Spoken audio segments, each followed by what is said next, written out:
What's up, guys? Welcome back to Ordinary Time Catholic Podcast. Today, I'm excited to introduce you to Michael Girgenti, a friend that we met through Keith Nestor, Rosary Crew. Shout out to Keith Nestor. Listen, Michael has been all over the place online. He's been on so many podcasts, and I am just totally honored that you're on mine, dude. This is like a dream come true. We're going to get to know you today.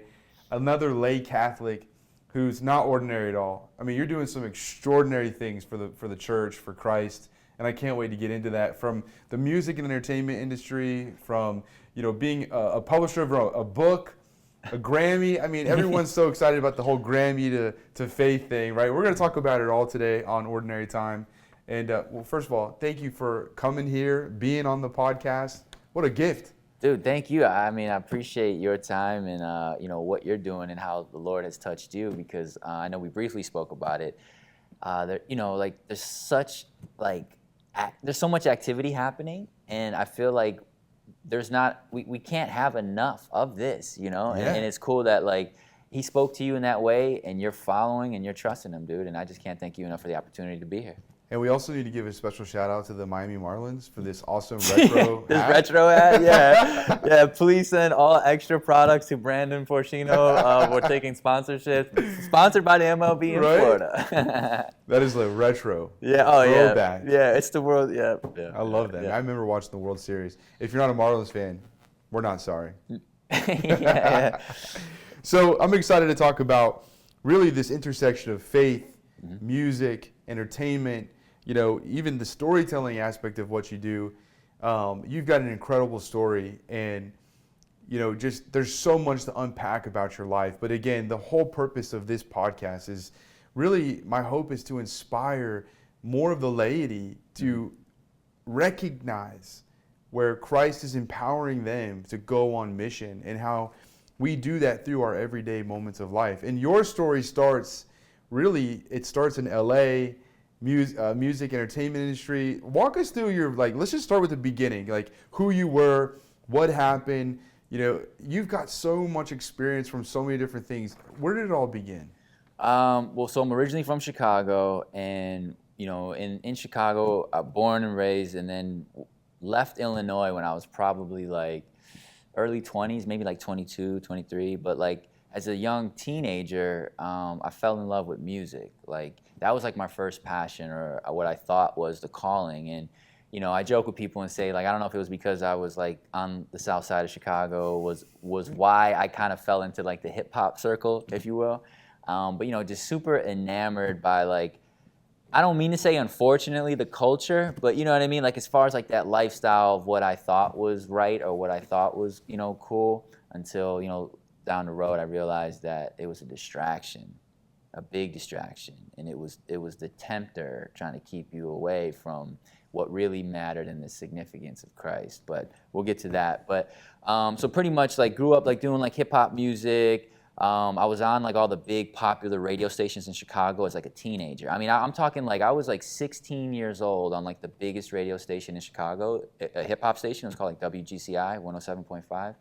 I had a nickname, Primo, that I was going by, and I was in high school. I remember very vividly thinking that I wasn't gonna graduate because I was gonna get signed and blow up, and and I'm telling my parents I don't know if I'm gonna finish school, and they're thinking stay in school. But Come on, Primo. Yeah, they're just please don't drop out of school. I mean, not that they would have probably allowed it, but I didn't, and that didn't happen. I didn't get signed out of school or nothing like that, but I was just really tapped into the Chicago music scene. I knew a lot of DJs, a lot of producers, and I was just kind of chasing it, hoping that maybe someday I could get a record deal and so on and so forth.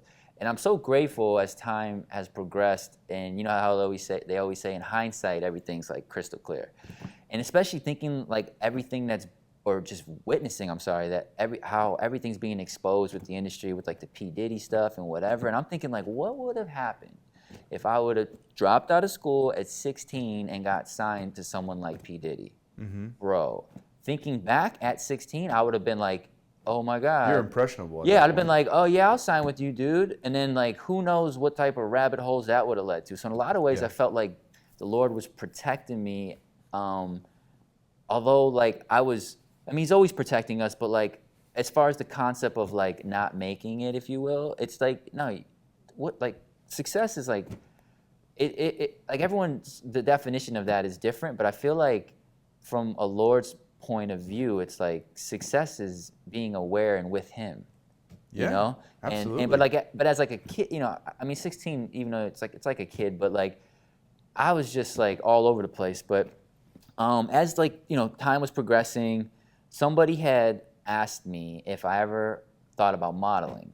And you are a handsome fella. I mean, sort of, right? With his beard. I don't know if it's his beard and the hair, you know, but we'll get into that too. Yeah, so, you know, once upon a time, I was a very clean-shaven gentleman, haircut. From Chicago. Yeah. They called me Primo. Yeah, like, you know, haircuts all the time, whatever.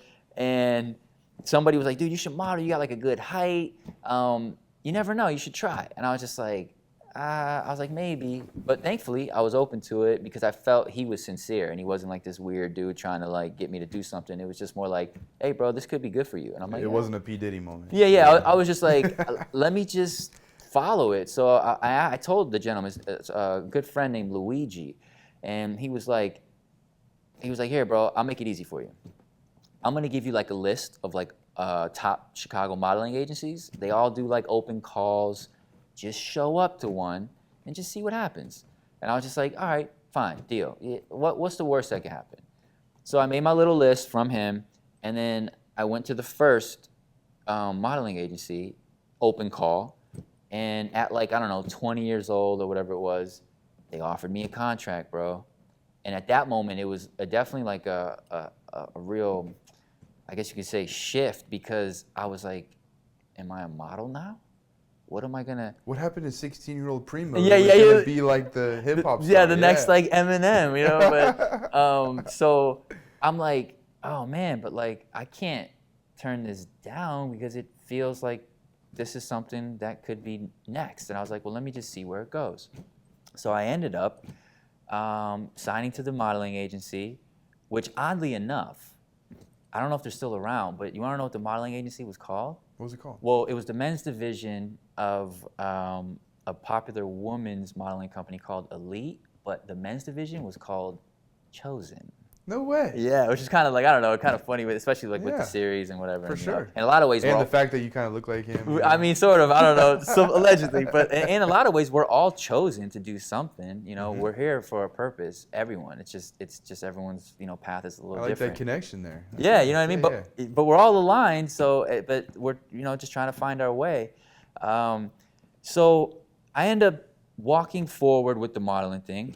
And, was going on some auditions, and I mean, I booked some cool stuff. I mean, I did like a small little campaign for whatever, and it wasn't too much, but as I'm walking it, I'm trying to immerse myself in it at the highest level. So I'm like, oh, I should go to New York or LA. So I started reaching out to different photographers and agencies to try to like expand the marketplace. And somebody said, you should go to LA, you got like a really cool commercial look. And I was like, okay, I don't know anybody. But oddly enough, I ended up meeting like this pretty like world-renowned photographer, and he was just like, yeah, if you ever come out to LA, like we'll take some photos and let's just see what can happen.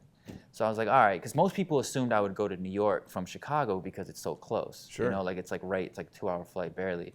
So I ended up going to LA, doing some photo shoots, meeting a bunch of people, and it started to snowball. Wow. It started to snowball so much to the point where it felt at the time in my heart that I had to be there, like every day.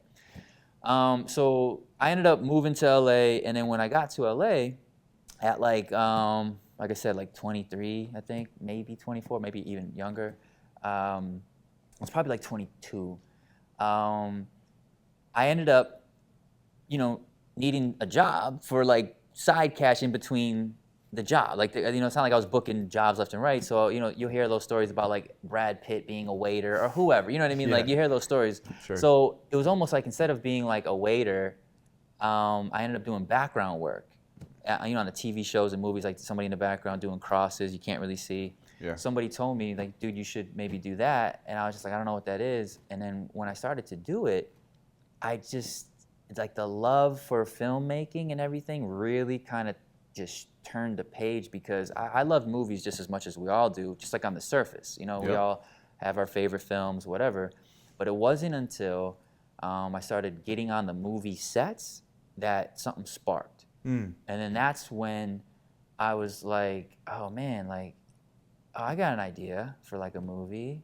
I was like, oh man, I think I could do this, you know, watching these guys and whatnot. And I started to just get really inspired. So then I started to shift from like songwriting, if you will, to wanting to write screenplays or like some type of TV pilots or whatever. So I kind of started to exercise that muscle or that vision, I guess, I was having. And then I started to take acting serious. And I got in touch with a manager and then started taking acting classes, and it all kind of started to go and snowball from there. But people ask all the time, especially with where things have gone, you know, especially being on like the national touring play, the Thorn, and all this stuff. They were like, did you ever think that you were gonna like tell like the Bible story or even be considered to potentially play his son? And I was like, absolutely not. There's no way I would have thought in a million years that, you know, I could be even halfway perceived as that person. Yeah. You know, and it wasn't until I started growing the hair and the beard where, you know, people would kind of be like, man, you want to know who you kind of could you resemble a little bit? You know, you kind of got the Jonathan Rumi thing, you kind of got this, whatever. And as it started to like just get deeper, I started to realize like, oh man, like I think this really could be what I was, you know, maybe meant to do, was maybe portray his son in like a film or something like that, you know. But it's been quite the journey. But I just been trying to follow the Lord and trust His plan, because I don't know what's next, and you know if I'll get that opportunity. But even if I don't play his son, I still want to do whatever I can to like further His word, you know. Well, let's talk about the Thorn then, because that's pretty radical, right? I mean, your career's taken you to acting at this point. Yeah. You were cast to play Judas in the Thorn, which, by the way, the Thorn's a very popular thing. I mean, there's a lot of people know what this is. Yeah, and I mean, they're represented by like William Morris, WME, a lot of, I'm trying to think, there's so many, Outback Presents, like there's a lot of like major companies and pieces involved. So like it wasn't always like this. Like it started out as like a local home church thing. It wasn't always this touring arena, performing arts center thing. It's only been that for like 2 years, maybe 3. And you're going on the third year. It's gonna be my 3rd season. Yeah. And so I originally I wasn't brought on as Judas in the beginning. So once I discovered like who they were and what they did, I was like, I have to get involved. So I was kind of like bugging and like harassing like the producers, like, hey, let me know if there's anything open, you know. And they were like, we'll keep you in mind, we'll keep you in mind, we'll keep you in mind. And then pretty much literally last minute, they needed a rush call, somebody bailed out, and they needed like a centurion. Yeah. And I was like, I could play a centurion, you know, and like sent them a bunch of photos. And in like the little Roman hat helmet. Were you taking like bathroom selfies in like a Roman soldier outfit or what? Yeah, I mean bedroom, exactly. I mean bedroom selfies, yeah. So and it's funny because that's exactly what happened. I ordered like a Amazon Prime plastic Roman helmet. As soon as I saw that's what they needed, I was like, man, I really have to paint this picture for them. Yeah, that's creative, dude. Well, on the surface, I felt like they were like, maybe he could be a soldier. But so I sent the photo and I was like, hey, I don't know if you casted for this, but I would love to do it if you think it could work. And Sarah Boland, she's one of the co-founders, her and her husband, executive producer, she got back to me relatively quick and was like, you know what, I think this is gonna work. And I was like, okay, great. So they brought me on as a rush call to play a soldier. And then when I was there, the director, Andrew, was like, hey bro, we are also gonna be the Pharaoh and the disciple James. I was just like, great. Because most of the actors and people involved, it's like an ensemble thing. Everyone plays multiple stuff. Sure. So the first season, I was like a centurion, the Pharaoh, and disciple James. Were you the lesser or the greater? It was the lesser James, the greater James. Do you know which one? I don't know. They never said. And that's why I'm like hesitating to answer, because I was like, they didn't specify. I was like, they didn't say. You should have just said I was the greater one. Yeah, I was gonna say the greater for sure, but they didn't say. But in my mind, it was for sure the greater one. Yeah, I was the greater one for sure. There you go. But so that was the first season, And then the second season was when they were like, hey, we're interested in bringing you back, but we'd like you to potentially portray Judas. That'd be a hard pass for me. I'm so glad you said that, just because it wasn't an immediate yes, and everyone thought I was crazy, because when they said it, I said immediately, respectfully, I was like, hey, can I take the weekend to just think about it and pray on it? And she was like, yeah, no problem. Let me know before this date. And yeah, I was like, cool. And I'm not gonna say freaked out, but like I was just like, man, I was like, who wants to be the guy to portray Judas, right? Yeah, right. And I was talking to my friends about it, and they were like, well, look, bro, if acting's what you feel called to, and it's what you want to do, this is an acting job, and it's a huge part of his story. True. You would be very foolish not to participate in this. We understand your reservation about it, and how like you don't want to be like, I guess you could say the bad guy, but like, dude, without Judas, Jesus couldn't fulfill. Jesus still chose him, knowing, right? Exactly. So they were like, bro, I think you got to change your perspective, and I was praying on it, and then I was just like, yeah, I have to. I was like, because if I don't do it, what else am I going to do? But also, like, this is what you want to do, right? So I hit up Sarah, and I said, yeah, I would love to. And they were excited, and then, boom, it happened. But then not only did it happen, people really, like, I guess, liked my approach to it. They said, I forget how they worded it, but they said, like, you brought a different type of humility to the character we haven't seen. And it got to the point now where I'm returning to play him again for the second season as Judas, I'm saying. Sure. But like my third season with the Thorn.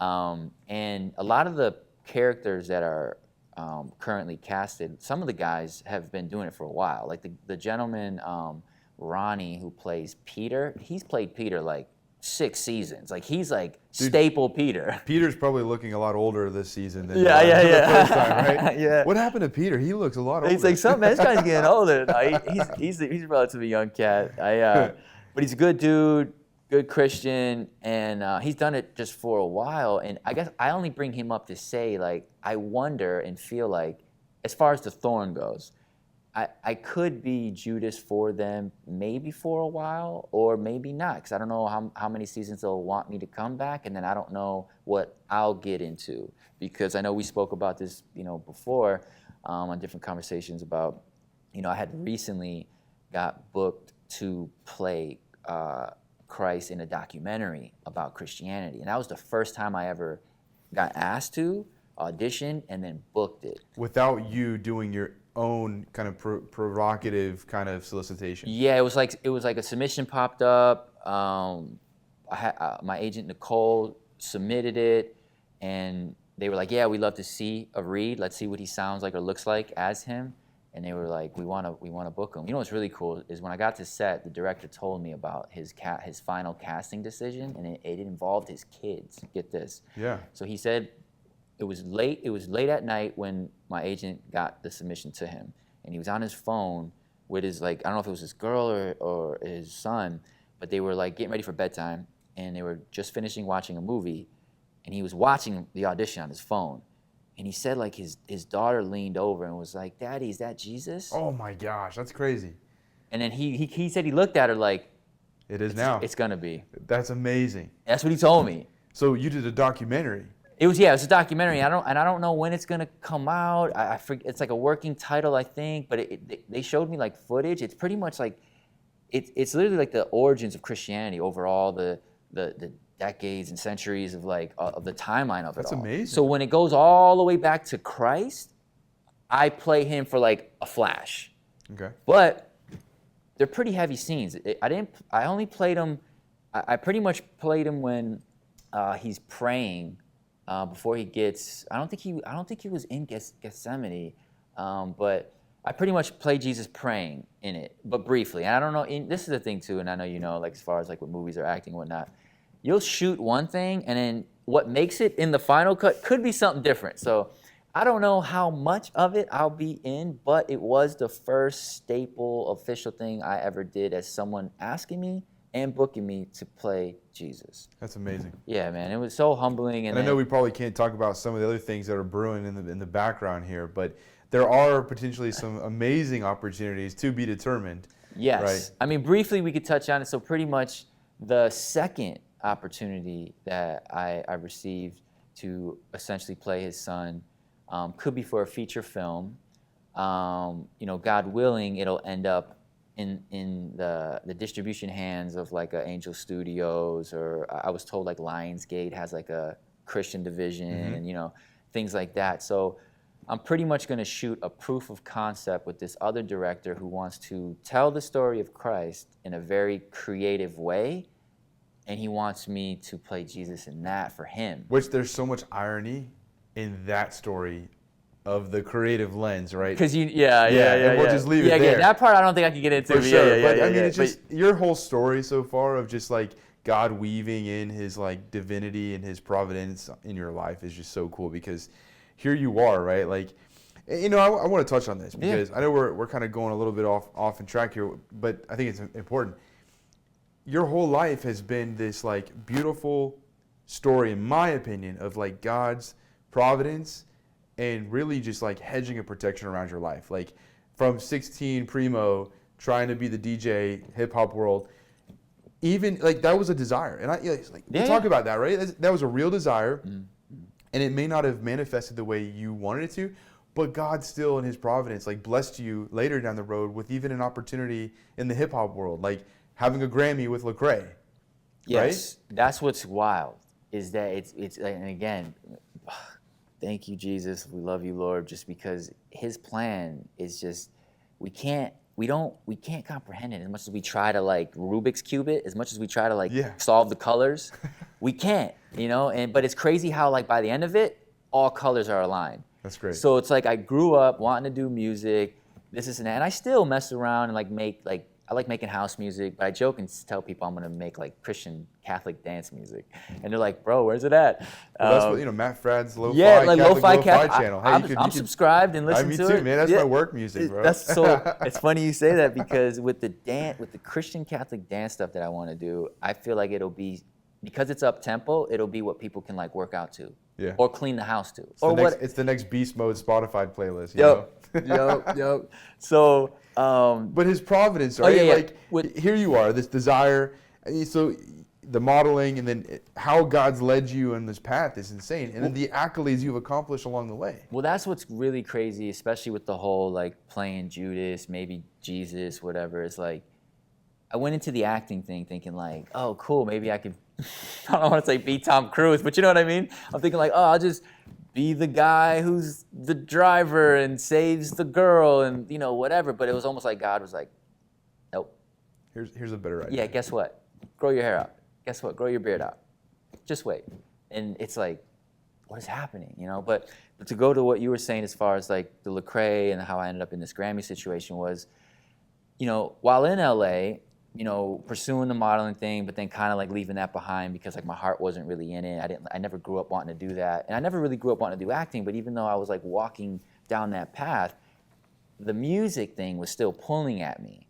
But all my contacts or network was in Chicago, so I was at this like crossing the roads where I was like, am I gonna like pick it up again here? I was like, and there was a part of me that was like, well, why not? You're in LA, of course. There's tons of labels and just why go for it? So I did, and I ended up getting connected with this engineer, and we started doing stuff. But while I was like back trying to revive old 16-year-old Primo, I met this young producer kid who was insanely talented. I'm talking like next Pharrell music producer. Yeah. And I remember I was blown away by him. And I was like, man, this kid's gonna be a freaking superstar. He didn't know anyone, and he asked me to manage him.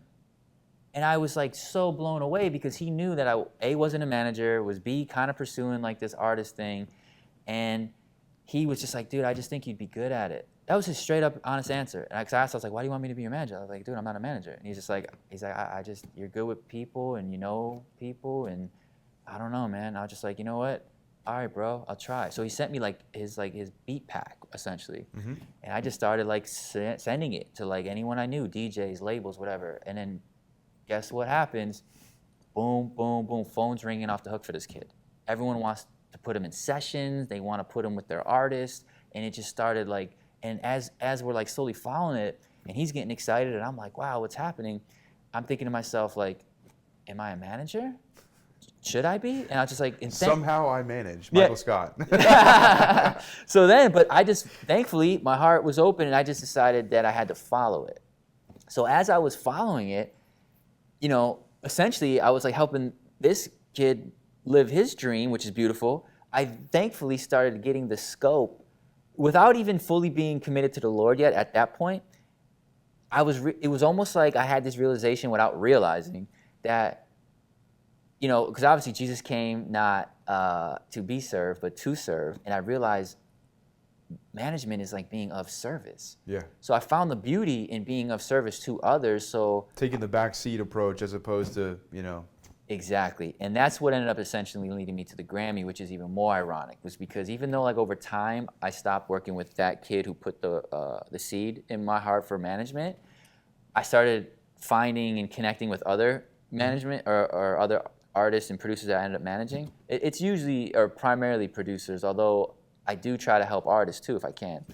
So songwriters and producers are usually who I'm kind of like in the mix with, or at least trying to help connect the dots for. But there was this kid named Dylan, similar situation, didn't know anybody, really talented, unpublished, whatever. He asked me to help him. In my heart, I felt like I had to. And while I'm helping him now, you know, I knew some people at Reach Records, which is where Lecrae was signed, and I knew Lecrae was getting ready to do another Church Close album, because I know he's done several. So he was getting ready to do CC4, is what he called it. And I was able to submit, and they wanted to hear what I had for it. So I got with Dylan and some people. We were brainstorming, figuring out what to send. He gave me a folder. I gave it to them. They ended up really liking what we submitted for him, and they said that they wanted to kind of like, you know, edit some stuff and do their thing. So we kind of like passed the baton. I tell everyone there was a lot of people involved in that album and in those songs that we were all a part of. So, you know, we had the initial idea, we gave it to them, and then they just took it over. But essentially, after he finished, Lecrae did all his finishing touches and Reach submitted it for consideration, I guess. Not only did the Grammys consider it, but they officially nominated it. Like they wanted it to be an official, you know, selection. So, boom, out of nowhere, we ended up becoming Grammy nominated, right? And on top of that, not only was he nominated, by the grace of God, Lecrae pretty much almost won every category he was in. So out of nowhere, Dylan, me, whoever, Grammy-winning producer-songwriters, and the 16-year-old Primo moment for sure was like, that's why I was probably chasing it so hard. It was because like you knew you had that in you. Yeah, and I just felt like God was going to use it not for me, but to help others. But obviously, by default, I was still going to reap, you know, the benefits or the fruit from it. But I think it was because I got away from myself and started putting others first. Yeah. And essentially him, you know. You talked about in your play, they said that you played the part of Judas with such humility, and that's just it. You know, you obviously, I think a lot of people want to know what's the secret to success. And look, man, the answer is simple. It's a course of humility, right? Yeah. You know, I call it the promised land effect. What we do is we have this destination in our minds, like 16-year-old Primo wants to be this thing. You know, even the 16-year-old Brandon who had his aspirations of one thing. What's crazy is, you know, the promised land effect, like the Israelites being freed from Egypt, being led out of Egypt by Moses, right? There's this destination. Yet, what happens along their journey? It's the same thing, right? The grumbling, the complaining, the let me go back to slavery. So the promised land effect is this. It's the effect that that destination has on the journey. And I've come to learn that the secret is that it's better to be with the one who promises the land than to be in the promised land. That's the promised land effect. If we can figure out the vertical, route as opposed to this horizontal thing, dude, the ETA is there like that. Yeah, and there's like a saying where they say, everyone wants the mountain, but nobody wants the desert. But the path to the mountain is the desert. 100%. And Christ will lead you out alone to the desert so you can hear him. That's right. And I love hearing stories like this, and hopefully those that are watching and listening right now are going to be also thinking about their own life and their own path to... I hope. Because that's what this is. Yeah, and I know I'm not, just like you, like I said, everyone's got their passions. We're we're not the only ones who have these goals, or you could call them dreams, or who do you think puts them there? That's another thing. Yeah, exactly. Now look, maybe subject to some things, right? But here's the thing. I strongly believe that it's the Lord who puts these desires and needs in our heart, right? And maybe they don't necessarily, like, it's so funny because there was a season in my life where I was really feeling led at one point to be a pastor. Yeah. Right? And you heard the story. Yeah. And so I was like, all right, I got to go to seminary and I got to go do this and I got to do that. And it's funny because I fast forward to today and it's just like, oh, I see what you, okay. I heard you like with the topic, that was the genre, but this is what you meant by it. And the problem is, we can get so far ahead of God. Yeah. And so part of the promised land effect, right, is just like the leaders who would carry the Ark of the Covenant ahead, right? Yeah. You have to follow the leader. Yes. Right? If they wouldn't have went ahead of the group with the Ark of the Covenant, like they wouldn't have had the sea stop to go through. They wouldn't have had these opportunities to really get through danger. Yeah. And you got to follow the leader and keep a distance, because I feel like every time I've heard something from the Lord, right, a thread of the desire, the need, or the inspiration, it's like, all right, boom, I'm on it. Like, let's go. And then I'm looking behind me like, where you at, Lord? You know what I mean? Where are you? I thought I need your help. You told me to go do this. And he's just like, follow me. Yeah. Like, I'm carrying you, actually. Yeah. You're going the wrong way, bro. Yeah. Just keep wandering in the desert.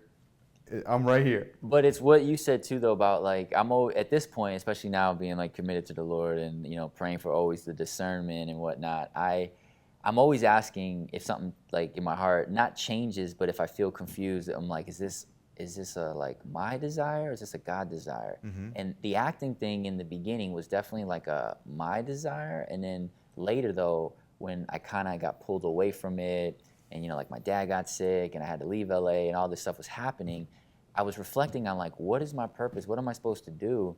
And I was kind of like torn and felt conflicted, but for some reason, like the acting thing was kind of like just glowing. Yeah. And I was asking God, like, I feel like this is a wrong feeling. I was like, I don't know if I should be acting, and how am I gonna act from Florida, and like, it's not the Mecca like LA and all this stuff. And not even close. Yeah, and I'm just like, what? I'm like, what do I do? And I'm thinking like, I don't know if I should pursue this. And I feel like and I know it's like similar to like, I guess you could say like a Jonathan Rumi moment as far as surrendering, because that's what I realized I was doing. Mm-hmm. I completely surrendered. I was like, God, I don't know if you want me to do this, but I have this feeling I'm gonna pursue this. Show me a sign, and I promise, like if this is meant for me, I will do it for you and honor you with it. And then I started to like submit to like, different casting things, and I just started organically getting connected to like Christian filmmakers, and I got booked into Thorn, and I almost felt like God was like, bloop, bloop, bloop, and I was just like, yep, I see you, yep, yep, and like I said, started growing the hair, growing the beard for the Thorn, and then that's when it all started to like unfold, and I'm like, oh, wait a minute, I'm like, okay, yeah, okay, all right, yeah, yep. Because you made the commitment to Christ. Yeah. Not to your career, and that's where I say, like, it's better to be with the one who promises the land than to be in the promised land. I think this isn't some prosperity message, right? Because there is a formula here, right? Mm-hmm. Okay, yeah. When we get right with Christ, then he makes our path straight, right? And one of my life verses is Proverbs 16:9, right? Many are the plans in a man's heart, but it's the Lord who directs their steps. So it's like, that doesn't mean you shouldn't plan. It just means that make your plans get aligned with the Lord. Yeah, and that's what I was also doing too, because I know we've been spending a lot of time as far as talking about like, maybe the different, paths. But one of the paths that I had to, get on was with Christ. And, because I, as a Catholic, I got confirmed really late. Yeah. Because, I was baptized, did my first Holy Communion, and then like that was it. And then I never ended up doing confirmation when you were, I guess you could say, supposed to. And then it wasn't until way later when I started getting back into the Word, and by the grace of God, the Holy Spirit was poured upon me, and my hunger for it was ignited, and I felt the urge to go to church again. And when I started going to church again, I started watching all these videos, podcasts of Keith Nestor, Matt Fradd, all these guys, whatever. And then I just started diving deeper into Catholicism and all these theologians, the Edward Siri guy, or Siri, and Father Mike, all this stuff. And then as I was learning more and more about, Catholicism, the confirmation subject would pop up. And I'm like, yeah, I never did that. And I'm like, I'm going to have to do that. And I want to. My heart was like, you must, you know, if you will. You're like a half Catholic, like a half latte. Yeah, exactly. I needed to become full. So I went to local parish, asked them about it, and I'm sure deep down inside, man, they were glowing like, wow, this dude just walked in out of nowhere, being like, I want to be confirmed. I know for a fact Nelson, he's the faith director at the church I go to. I know he was just like, welcome home, brother, because like I know a lot of times, they probably get kids who their parents are kind of like, and I'm not saying people aren't excited to do it, but I feel like they just get various people who, because everyone's on different paths, and I feel like no matter what, even if your mom or whoever's trying to push you into it, whether you're excited or you're kicking about it, later you're going to be so appreciative. Because now as an adult reflecting back, I'm so thankful my parents got me baptized. I'm so thankful that I had First Holy Communion. I went to Catholic schools as a kid. Those were all foundations, right? Yes. I have to tell you the story, man. And it's sad, but I ran into an old friend recently. Yeah. And he's not just an old friend, I haven't seen him in a long time, but he's an old friend. He's getting up there in age. And he was a devout Catholic. And it was funny because when I knew him, I was the anti-opposite, anti-devout Catholic that I am today. Yeah. And I was the devout Protestant, y'all are crazy. Yeah. I got to convert you guys away from this madness. And so the irony here was that he was a devout Catholic who was unapologetic, loved it. We would always have friendly debates about the faith, and there was no penetrating him whatsoever, and there was no penetrating me. So we just laughed it off and just hugged it out and just went on with our days, right? Yeah. And it's funny because, fast forward, let's just say 5-6 years later, I'm going through this process of discerning, Catholicism. So the first person I think of is to call this dude. Yeah. And I'm excited to tell him I'm coming home, all those years, right? So I called him up and said, hey, let's go get lunch. It was really out of the blue, right? Yeah. So we go get lunch. Dude, you're not going to believe this. I'm sitting down with this guy, and I say, I'm becoming Catholic. He's like, no kidding. I left the Catholic Church. I'm a hand-raising evangelical Protestant now.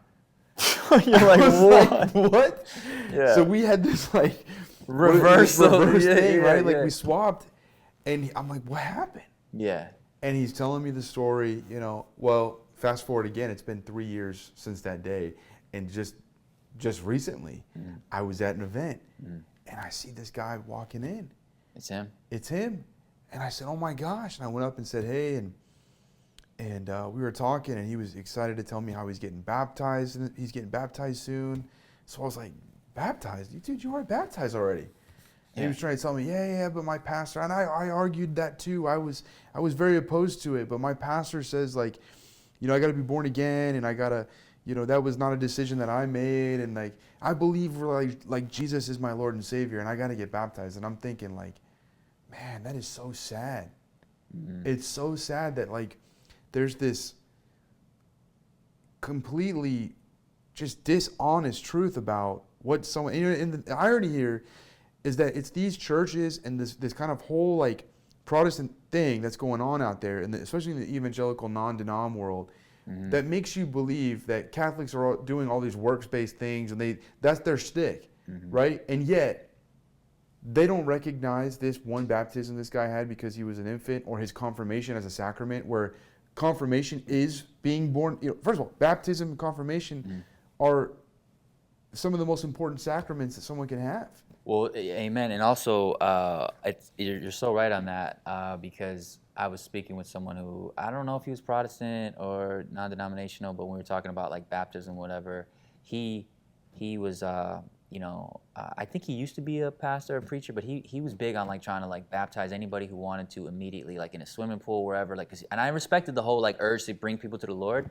And I remember one time he was like, brother, he's like, I know you believe in Christ. He's like, man, if you want to get baptized, bro, he's like, let me know. And I'm like, all good, man. Thank you, but I've been baptized. But I remember when I told him that, he was like, oh, what, you got sprinkled when you were little? And I'm like, whoa, bro. He brought that up too, by the way. He's like, well, yeah, it was just a sprinkle on the forehead. I'm like, I'm thinking like, well, first, I'm.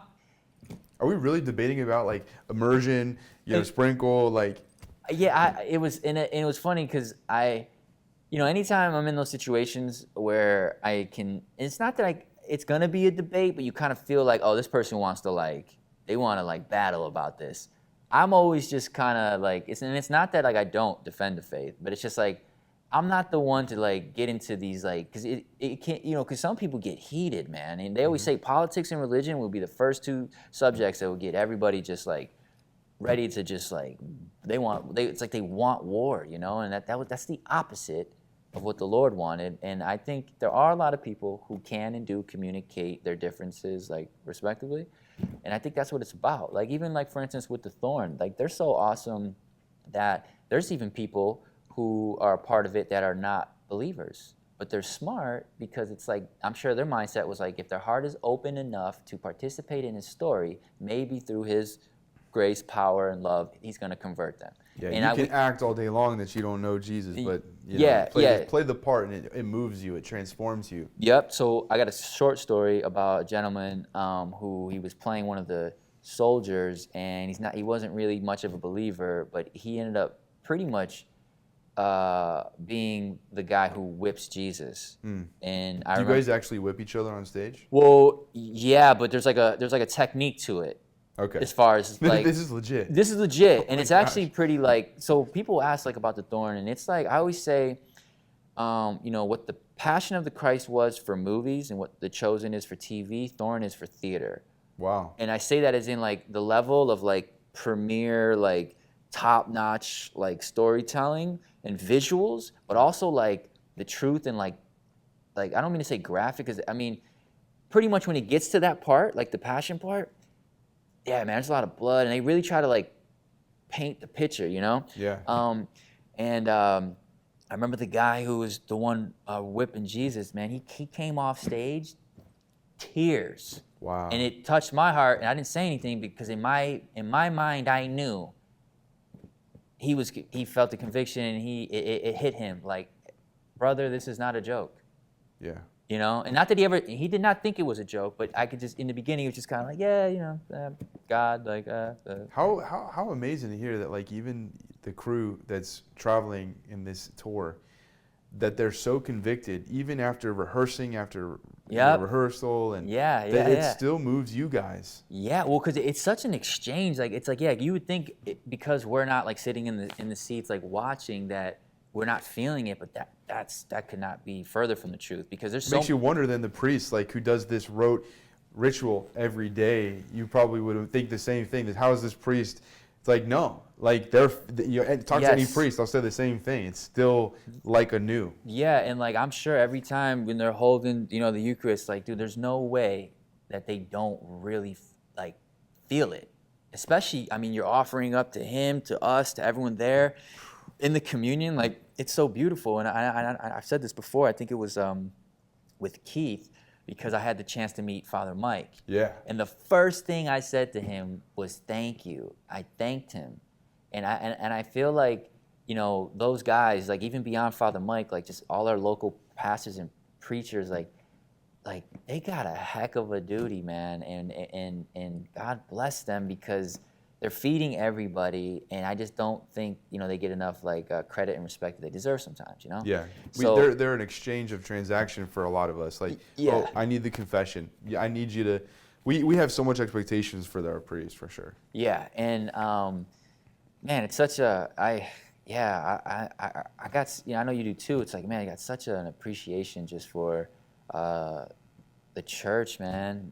And now you get to literally serve God all year long, doing the things that the Lord's blessed you with, your gifts. So you're traveling with the Thorn, you're going to open calls, casting calls for film, you're making films, you're making documentaries. Yeah.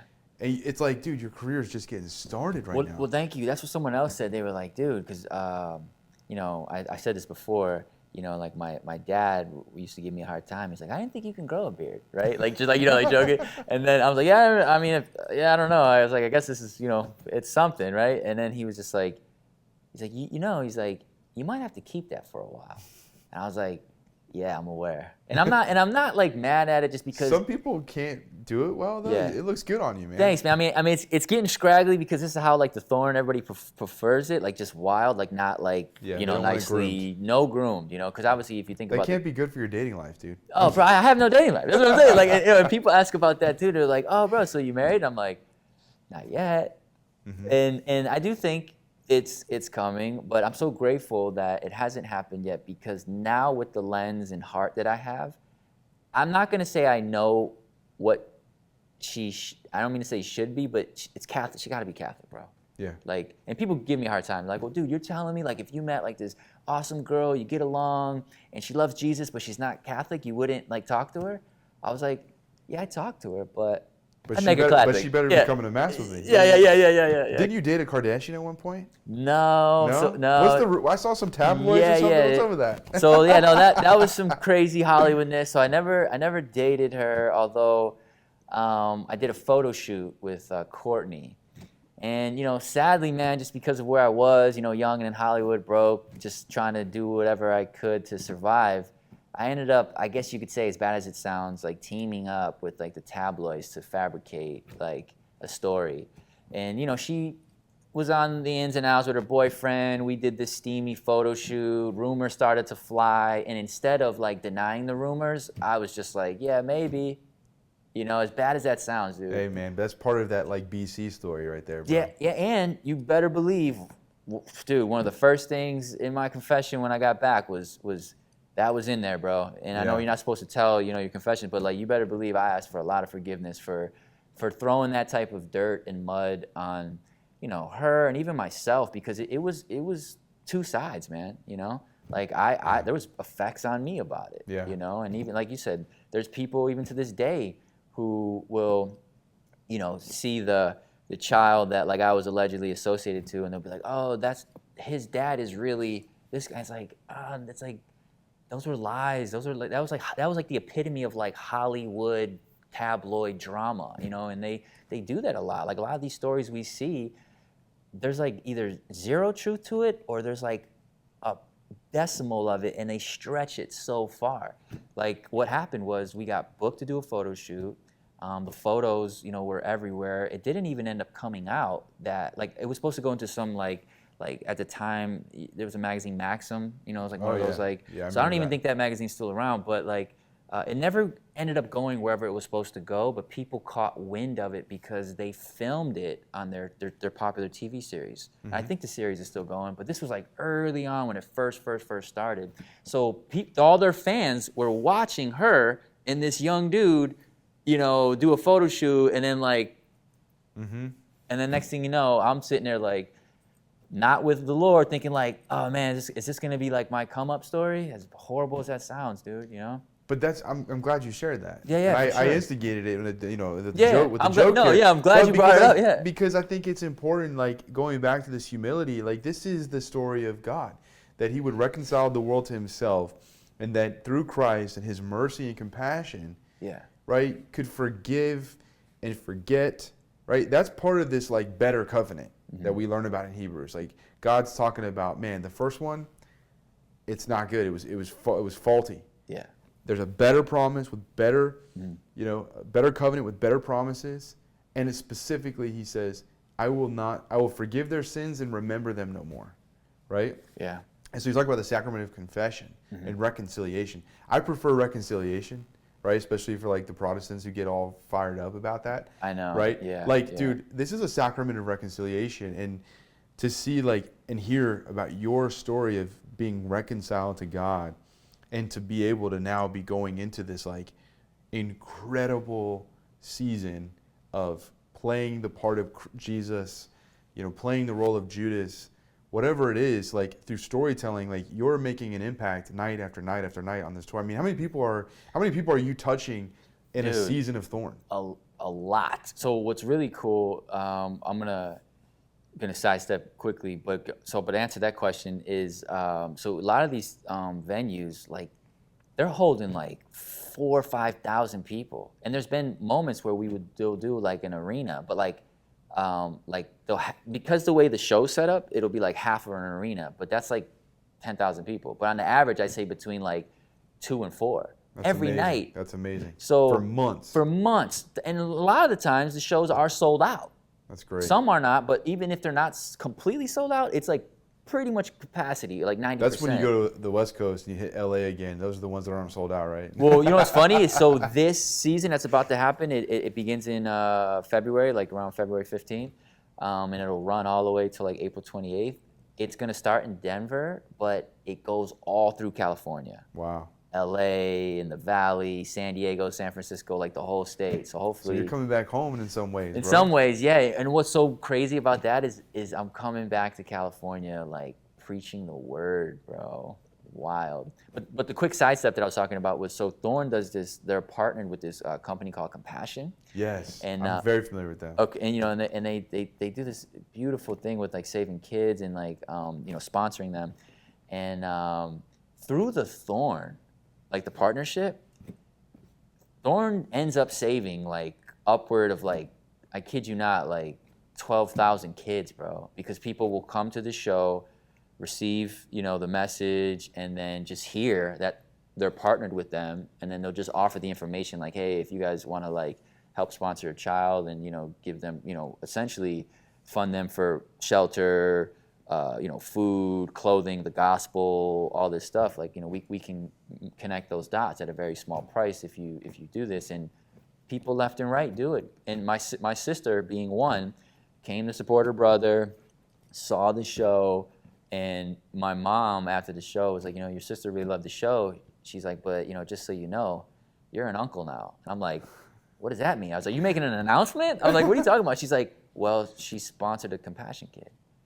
I was like, that's so beautiful. Yeah, it's incredible. You know? So it's funny you bring that up because, so I was in the music industry for a while too. I was on the marketing side, right? Yeah. I grew up like you, like my dad's in music, my brother's in music, uncle, grandparents were in music. They were all, you know, traveling musicians, and my uncle, my dad, they still make music. Yeah. And so I've always loved music. I love making music, but I never felt called to that type of world. So I'm like the black sheep of the family in that regard. Yeah. But it's funny, you fast forward, right? Here I am in the music industry working with like BEC Tooth and Nail, was working with like all these record labels as a contractor, as a consultant, you know, with my marketing company, working with like the BEC level artists to try to help them kind of pick up their name. And however, there was one artist that I was working with, I represented him, I was his marketing guy.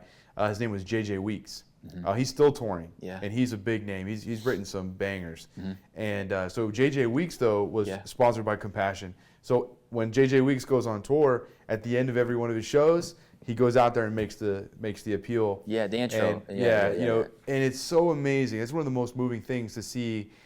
You know, they're there for a concert, great time, great worship, and then he comes out and tells this amazing story and is raising money, right, for Compassion, but they're sponsoring kids, and it's just like, it's moving, man. It's really cool. It's because he's using his platform for the Lord, because he could totally just be like, buy my CD and leave. Yeah, it has nothing to do with that. But it's like, hey, wait, like, I'm grateful you came for me, but there's something greater. Yeah, and these kids need you, you know, and it's so heartbreaking, man, when you think about that aspect of like, you know, obviously, you know, we grew up with siblings and parents, and like the thought of there's kids out there that, you know, don't know their parents, or they either lost them, or, you know, were abandoned, or like they don't have like the thought of like a child being alone, man, you know, that's thank God for, you know, organizations like Compassion and these different services that like kind of like help bring that like shelter and love, you know, and kind of remind them that like, you know, it's gonna, you know, be okay, but, you know, you are loved and you will be, you know, provided for, and yeah, man, you definitely support Compassion if you can, or any organization similar, because kids deserve it, man. They sure do. Speaking of kids, that's a great segue. Yeah. You've got a line of kids books. Tell me, like, I'm just so glad. You're a storyteller. What's this now? So I'm so glad you brought this up, because This is like breaking news as far as I've never spoke about this on a podcast or anything. So it's the first time I'm talking about the kids' book side of it. And you'll laugh because, you and I became aware of each other through Keith Nestor. Yeah. And, after I had the opportunity to meet Keith and do his show, afterwards, he's like taking me to the airport and he's like, yeah, man. He's like, so what's the big dream, man? Like, what's the big goal? Like, is there like some type of movie you want to do or whatever? Or like, if you could have it any way you wanted it, like tomorrow, like what do you want it to be? And I was telling him, I was like, I just want to do kids books. He was like, what? Right? He's like, that's what, he's like, I was not expecting that. He's like, you do them or you want to? And it was too short of a ride to get into, I guess, like what we're going to get into. Not that this is going to take like, another 30, 40 minutes, whatever. But I was telling him, I was like, yeah, man. I was like, I can't explain it, dude. I was like, I have all these ideas and stories for like characters and little universes and things. I was like, and that's another thing I feel really called to. And he was just like, wow, man. He's like, I'm going to be praying for that too for you, bro. He's like, I just would never think that, with everything that you've either done or have going on, that like kids books is what you'd want to do. Well, you have one right now called Little Flowers, Big Love, right? Yeah. So Little Flowers, Big Love, what's so beautiful about that is it's my first Catholic kids book. The other kids books were just like, I guess you could say secular kids books, but in the sense of like, they weren't like rooted in Christ, and they were just like random, fun, cute adventures with like different characters. You know? But Little Flowers, Big Love is the first SPM Catholic kids book, and SPM is it stands for Strawberry Pencil Magic, and that's like the, I guess you could say, label or brand of like the kids. I saw that. So that's your label that you created to represent the series of books that would fall under that, right? Yes. And I'll explain a little bit about like the name and how it's kind of come back around, because we know the Lord loves making things full circle. For sure. But Little Flowers, Big Love. I mean, Catholics probably already know where the story's going, but it's pretty much like the biography of Saint Teresa of Lisieux, aka the Little Flower. And it's just told in like a very cute bedtime story kind of way. It's her like being young and feeling that devotion to the Lord and wanting to become a Carmelite nun at 15 and so on and so forth. But again, it's just like I feel very like devoted to her, and I just wanted to honor her in that way, and especially her love for the Lord. And it was weird because people ask, like, why did you, out of all the saints, why her? And I'm like, well, it's not that it will only be her, but I felt like I had to lead with her. Yeah. But yeah, it's. So tell me the background then. So what's the draw? What's the unique story there? Well, so Strawberry Pencil Magic, the name came to me like a long time ago, and I never knew what it was going to be for. I just knew I had to do something with it. But once I started doing the kids' books, I started to kind of see it take shape. So Strawberry Pencil Magic, essentially, it's like the strawberry would represent like, the heart, if you will, like a creative way of representing like the heart, the red and whatever. Pencil as in like the action of writing, and then like magic as in like the outcome. So in another way, it's almost like saying if you write from your heart, magic will happen. Yeah. And there was a slogan to it that I came up with that I would always say. I was always like, look for the star, Strawberry Pencil Magic, look for the star, look for the star. And that didn't make no sense to me. And then when I had to do the, when you try to create, whatever brands, businesses, you usually do a logo. Most people would think the logo to Strawberry Pencil Magic would be a strawberry of some kind. At least, yeah. It's not. So when I gave it to someone to kind of come up with something, and they came back to me with like this star and like a little pencil tip in it. And for the longest time, I hated it. It just didn't make sense to me. But that voice from God, I felt like it was just like, trust me, take it, use it, and go. So I'm like, okay. So then I ran with this Strawberry Pencil Magic star thing, look for the star. And then as time was going on, and I realized that, like, hey, you need to start making Catholic kids books. You need to start doing Christian kids books. And as I'm having this whole, like, oh, how am I going to, like, shape this? It was around Christmas time. I'm in church, and they're telling the story about the Magi. And I almost fell over. Because then I was like, wait, Strawberry Pencil Magic. I was like, no, like magic as in, like, Magi. Look for the star. Wait. The Magi followed the star and it led them to Christ. I'm like, oh man, I'm like, I'm supposed to lead people to Christ with these kids' books, look for the star, as in follow the star like the Magi did to find Jesus. And it was like, do. And then I just started like freaking out in church, and I'm looking, and I'm like getting goosebumps talking about it because I'm like. Meanwhile, everybody's kneeling before the Eucharist, and you're like, oh. And then like, they're like, what's wrong with this guy? And, like, and I'm over here just having this like, oh man, like how am I gonna, but wait, is this gonna be, and then like trying to like, tie it all together. And, this year, not only did release the first Catholic kids book, The Little Flowers, Big Love, about St. Therese, we altered the logo. So it's the same star that I had hired somebody to do, only instead of it just being the star and like the text, we shrunk the star and raised it in the sky and put 3 magi on camels walking under it. That's awesome, man.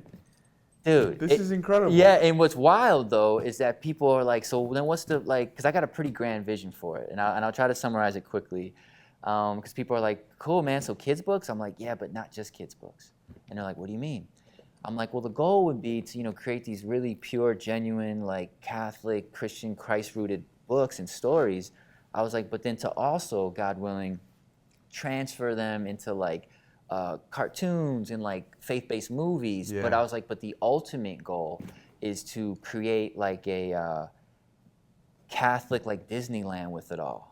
Oh, wow. So, I grew up in Illinois, away from LA and Florida, which is where the Universal Studios are and like Disneyland. So there really wasn't too much in the Midwest besides like, the Wisconsin Dells or whatever was like near whatever city you were from. Yeah. So the goal with like the Strawberry Pencil Magic characters, because there's a lot of original characters. Besides, like, I know I recently started diving into the Saints, which Communion of Saints is incredible. Let's be honest. It's like the most. They got all the stories, and people are. It's so beautiful.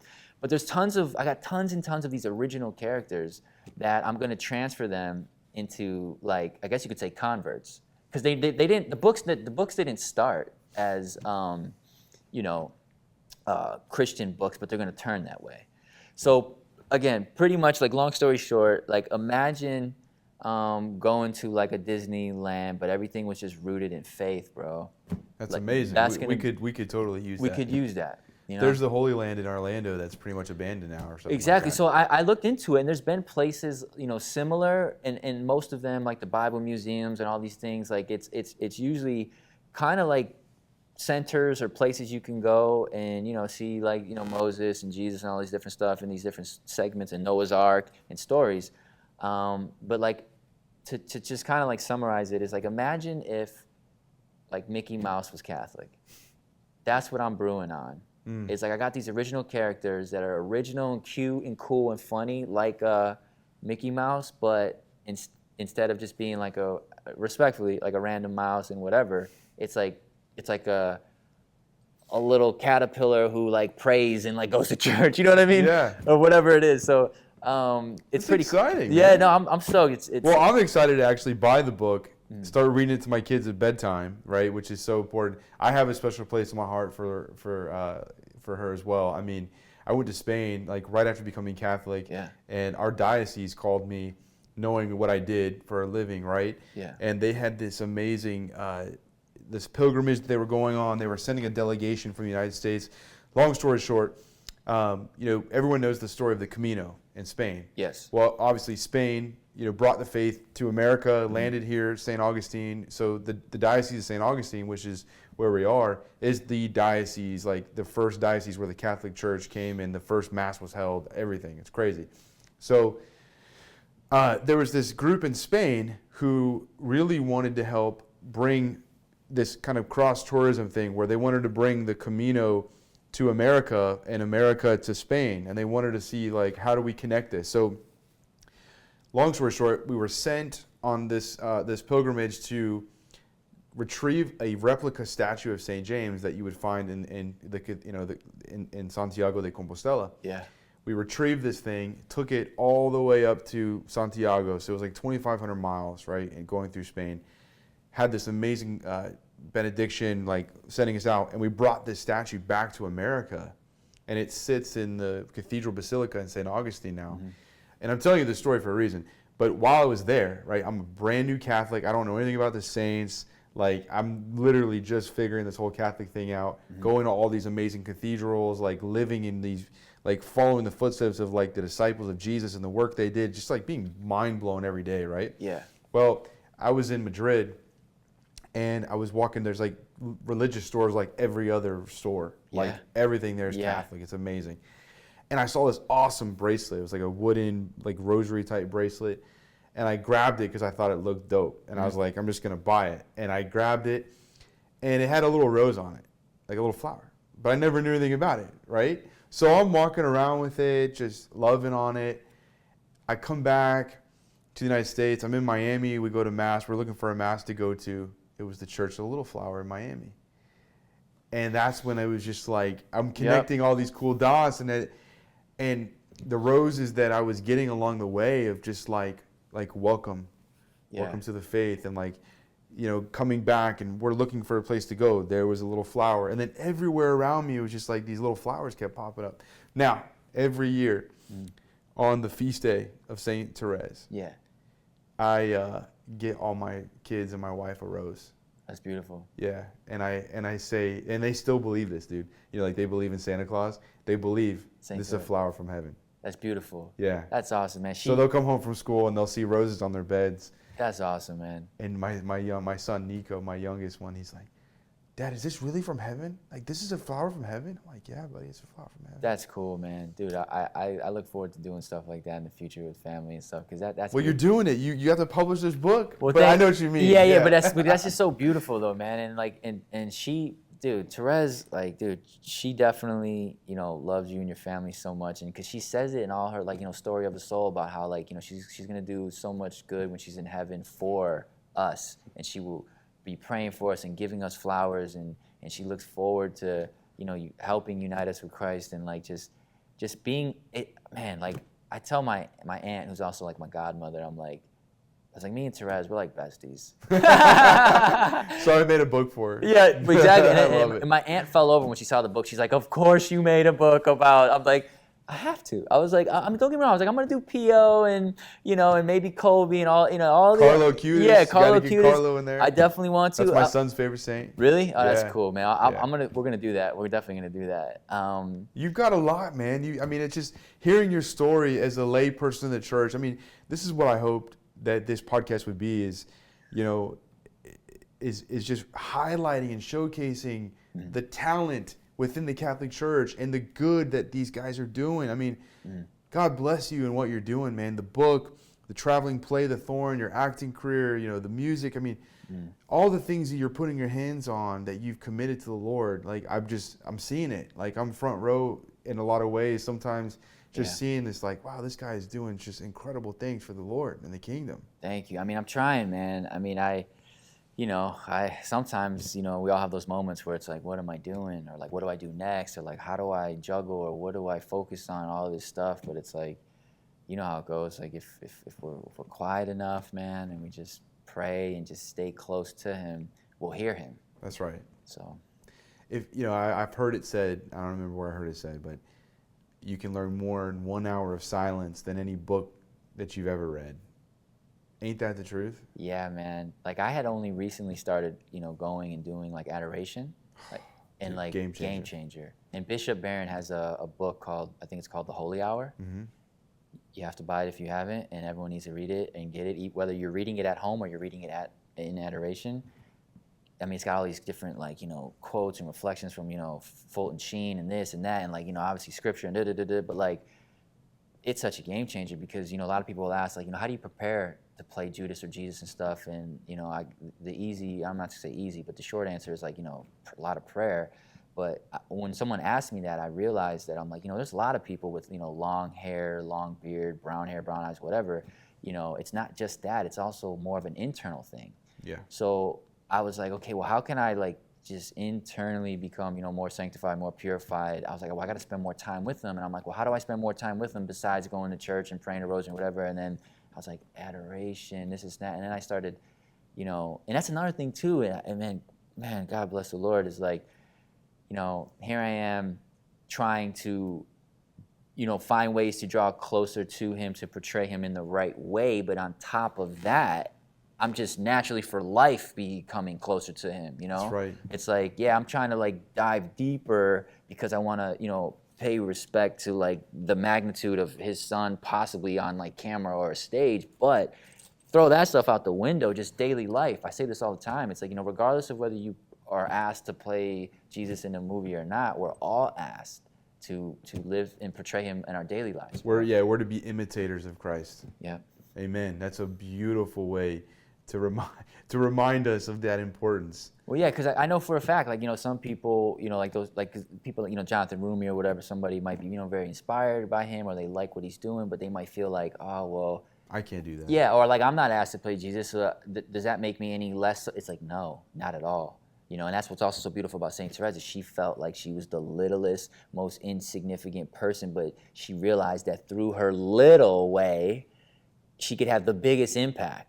And that's also why with the title of the book, you know, Little Flowers, Big Love. I love the name of it. Thank you, man. Well, that's why I came up with this podcast, Ordinary Time, right? Because I think people get so like fed up with ordinary. Oh, I've heard people literally say, oh, I hate, like when I'm telling people about the podcast, oh, I hate Ordinary Time. I wish they would change the name. It's like, what do you mean? Why? Yeah. Well, they're like, because there's nothing ordinary about it. I'm like, I understand, but it's, you know, most people, they live in their faith for like the Hallmark holidays, like Advent, right? Yeah. Christmas, Yeah, Easter. It's like, Easter, man, Ordinary Time isn't just like the biggest part of the liturgical calendar, but it's the most important part of the liturgical calendar. Yes. Because it's the moments where we are recognizing, like you just said, it's how are we living in the ordinary moments of our life and recognizing the extraordinary things that God's doing. I mean, you've heard the story about how I was able to evangelize to the mayor at a gas pump, pumping gas. Like the Holy Spirit was thrown upon you, bro. Right? Like, and it it's like it was an ordinary moment, doing an Yeah. ordinary thing, or just like the Yes, daily bro. lives, you know? Yes. You're right. We're all called to be imitators of Christ every day, no matter how ordinary or extraordinary it is. Yeah, and I'm with you, because to me, that whole ordinary, extraordinary, that's just perception, because it's like it does not matter whether you're in front of the camera, behind the camera, in a room, outside, whether you're a pastor or you're of the laity. It all is huge. Like the people that will reach outside the church are people that our pastors can't reach, and vice versa. But like together, we create this like transformer that just will conquer.